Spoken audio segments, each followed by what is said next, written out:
श्री शिवाय नमस्तुभ्यम। जय माता दी। दोस्तों, आप सबका मेरे चैनल में स्वागत है।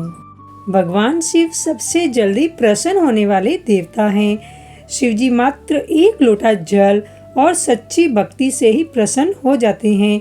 यही वजह है कि उन्हें भोलेनाथ कहा जाता है।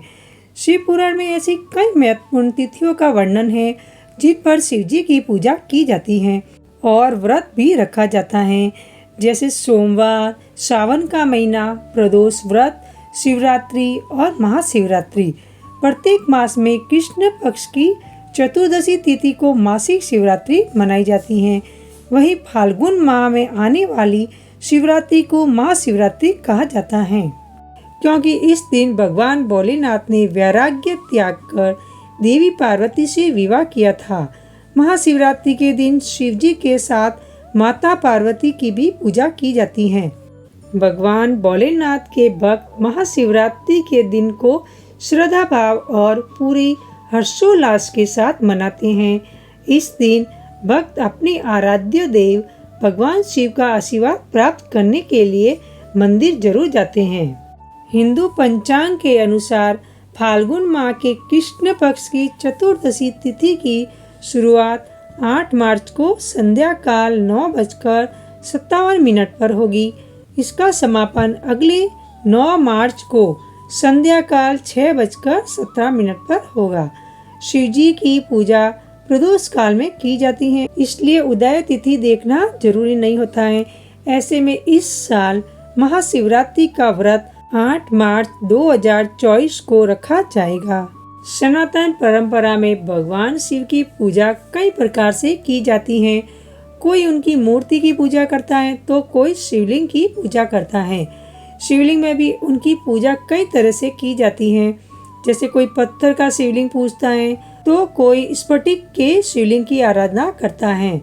कुछ ऐसे भी लोग सोने, चांदी, पीतल और पारद आदि के शिवलिंग की भी पूजा कर लेते हैं।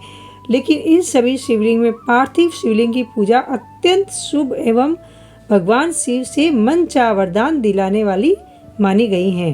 तो आइए जानते हैं महाशिवरात्रि के दिन पार्थिव शिवलिंग बनाने की विधि और इसकी पूजा करने से क्या लाभ होते हैं। आइए जानते हैं। उससे पहले आप कमेंट में हर हर महादेव जरूर लिखें। पौराणिक मान्यता के अनुसार पार्थिव पूजा की शुरुआत भगवान राम के काल से मानी जाती है। मान्यता है कि भगवान राम ने लंका के राजा रावण से युद्ध करने से पहले समुद्र तट पर पार्थिव शिवलिंग बनाकर भगवान शिव का पूजन किया था।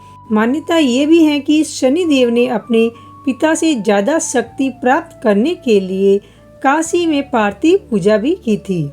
महाशिवरात्रि के पावन अवसर पर भगवान शिव की पार्थिव पूजा करने के लिए सबसे पहले किसी पवित्र स्थान जैसे गंगा तट आदि की मिट्टी ले और उसमें थोड़ा सा गाय का गोबर, गुड़, मक्खन और भस्म मिलाकर शिवलिंग बना ले। अगर आपको गंगा तट की मिट्टी ना मिले तो आप अपने घर के गमले में से भी मिट्टी ले सकते हैं और आप उसको थोड़ा गंगा जल डालकर जरूर शुद्ध कर ले।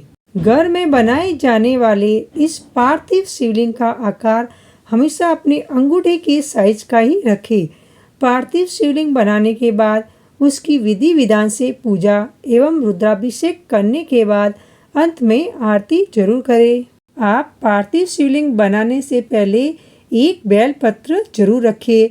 बेलपत्र के ऊपर ही आपको पार्थिव शिवलिंग बनाना है। हिंदू मान्यता के अनुसार कलयुग में पार्थिव शिवलिंग की पूजा अत्यंत ही शुभ और कल्याणकारी मानी गई है। मान्यता है कि पार्थिव पूजा से मनुष्य के सभी पाप दूर होते हैं और वह सभी सुखों को भोगता है। अंत में मोक्ष को प्राप्त होता है।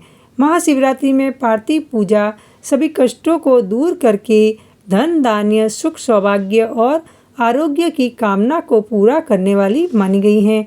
पार्थिव शिवलिंग की पूजा करने वाले शिव भक्त को जीवन में अकाल मृत्यु का भय नहीं रहता है। पार्थिव शिवलिंग बनाने से पहले आप कुछ नियम जरूर जान लें। पार्थिव शिवलिंग की पूजा शुद्ध तन और मन से करनी चाहिए। पार्थिव शिवलिंग हमेशा शुद्ध मिट्टी से बनाना चाहिए। पार्थिव शिवलिंग को हमेशा उत्तर दिशा की ओर मुख करके बनाना चाहिए। पार्थिव शिवलिंग की ऊंचाई 12 अंगुल से ज़्यादा और 1 अंगूठी से कम नहीं होनी चाहिए। और पार्थिव शिवलिंग का निर्माण करने से पहले एक बेलपत्र जरूर रखना चाहिए, उसके बाद पार्थिव शिवलिंग बनाना चाहिए। पार्थिव शिवलिंग बनाने के बाद आपको उसके ऊपर थोड़े अक्षत जरूर रखने चाहिए। शिवलिंग को ऐसे ही नहीं रखना चाहिए। और पार्थिव शिवलिंग की पूजा हमेशा प्रदोष काल के समय ही करनी चाहिए। यह विधि पूज्य पंडित प्रदीप मिश्रा जी ने अपनी शिव महापुराण की कथा में बताई है। अगर इस विधि को करने में आपको कोई दिक्कत या परेशानी आती हो तो आप हमें कमेंट करके पूछ सकते हैं।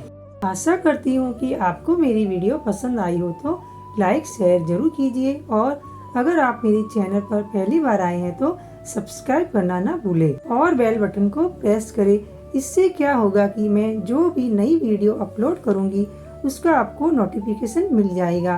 तब तक के लिए जय माता दी दोस्तों।